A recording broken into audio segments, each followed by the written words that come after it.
Hello friends, मैं वैशाली कुरैशी। मेरे channel में आप सबका स्वागत है। और आज हम आपके लिए लेके आए एक सिंधी डिश।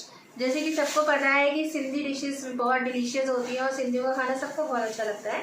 तो आज हम आपके लिए लेके आए एक सिंधी डिश, भिंडी बसर। और इसको आप अगर समझना चाहें तो इसे भिंडी मसाला भी कह सकते हो। सिंधी में हम लोग इसको भिंडी बसर कहते हैं। तो चलिए आइए शुरू करते हैं हम बनाना।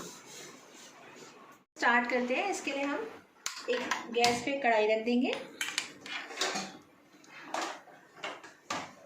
कढ़ाई में हम ऑयल डाल देंगे, ऑलिव ऑयल। आप अपनी पसंद का जो भी ऑयल यूज़ करना चाहे कर सकते हैं।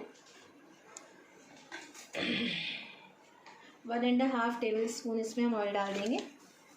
अब हम ऑयल को थोड़ा सा हीट होने देंगे। अब हमारा ऑयल गर्म हो गया है। तो आप देख सकते हैं मैंने भिंडियों को धो लिया है, धो के पोंछ के, और उनको इस साइज़ का काट लिया है। अब हम अपने ऑयल में ये भिंडियाँ डाल देंगे। कई लोग क्या करते हैं, पहले प्याज डाल देते हैं, बाद में भिंडियाँ डालते हैं। उससे क्या होता है, भिंडियों का जो लिसलिसापन होता है वो अच्छा नहीं लगता, तो बच्चे भी नहीं खाते हैं और उतनी टेस्टी नहीं बनती है। तो हम इसमें क्या करेंगे, पहले भिंडियों को हम हल्का सा इसमें सौटे कर लेंगे ताकि भिंडियों का जो लिसलिसापन है वो इसमें ख़त्म हो जाएगा। अब हम इन भिंडियों को तब तक फ्राई करेंगे जब तक इसमें हल्का हल्का सा एक रेड कलर नहीं आ जाता है।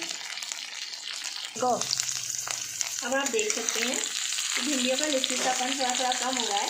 और आप ये भिंडी देख सकते हैं कि इस भिंडी पे एक हल्की सी ब्राउनिश लेयर आ रही है। हमें बहुत ज़्यादा रेड या बहुत ज़्यादा ब्राउन नहीं करनी है, क्योंकि ग्रीन वेजिटेबल को हमें ग्रीन ही रखना है। लेकिन बस हल्का सा हमें उसको टॉस करना है ताकि वो हल्की सी फ्राई हो जाए। अब इसके बाद हम इसमें ऐड करेंगे अनियंस। अनियंस हमने ऐसे छल्ले छल्ले से काटे हैं। आप चाहें तो किसी भी शेप में काट सकते हैं, पर ये शेप बहुत अच्छा लगता है। तो ये वाले हम अनियंस, इसमें अनियंस थोड़े ज़्यादा डलते हैं तभी इसका बहुत अच्छा एक टेक्सचर सा बनता है। तो इसके लिए आपको कम से कम, अगर बड़े साइज़ के हैं तो 4 प्याज ले लीजिए, और अगर छोटे हैं तो 6 से 7 प्याज भी ले सकते हैं। अब हम इसी भिंडियों के ऊपर इस प्याज को भी ऐड कर देंगे।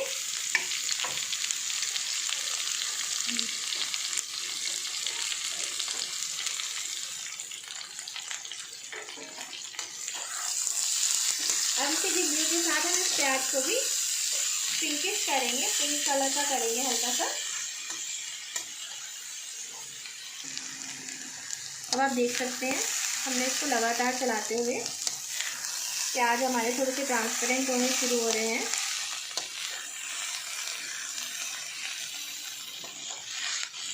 इसी लेवल तक आपको प्याज को हल्का सा पिंकिश कलर तक करना है। और अब इसके बाद हम इसमें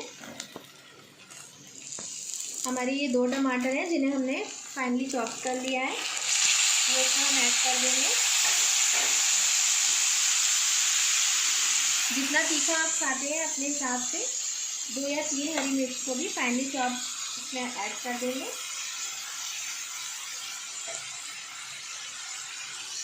इसके बाद हम इसमें कुछ स्पाइसेस ऐड करेंगे। टेस्ट के अकॉर्डिंग सॉल्ट, रॉक सॉल्ट,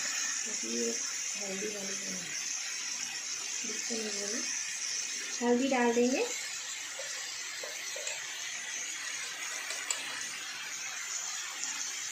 लाल मिर्च, पीसी धनिया, जो हमारे इंडियन बेसिक मसाले हैं वो डाल देंगे।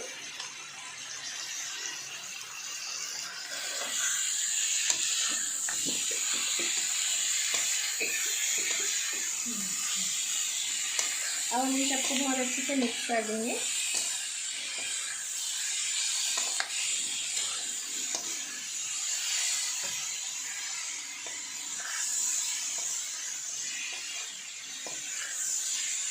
अभी हम थोड़ी देर मसालों के साथ भी इसको भून लेंगे।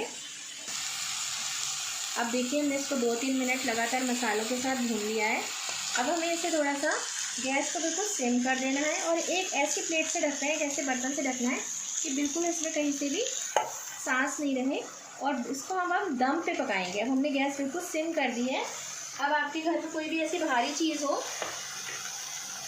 तो आप इसके ऊपर ऐसे रख सकते हैं ताकि अच्छे से बिल्कुल अंदर इसकी स्टीम में बहुत अच्छे से पूरे मसाले ऑब्जर्व करेगी और बहुत अच्छे से पक जाएगी। अब देख सकते हैं हमको इसको स्टीम करते हुए कम से कम 7 to 8 मिनट्स हो गए हैं। और अब मैं आपको दिखाती हूँ।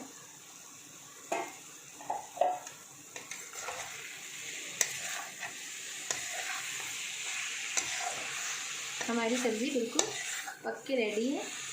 और जो लोग भिंडी नहीं भी खाते हैं, अगर आप उनको इस तरीके से बना के भिंडी खिलाएंगे तो वो लोग उंगलियां चाट चाट के भिंडी खाएंगे। जो बच्चे नहीं खाते हैं आप उनको भी इस तरीके से खिलाइए। आप देख सकते हैं कि भिंडी का कलर स्टिल ग्रीन है, लेकिन ये कहीं से भी लिसलिसी नहीं है और बहुत ही टेस्टी बनी है।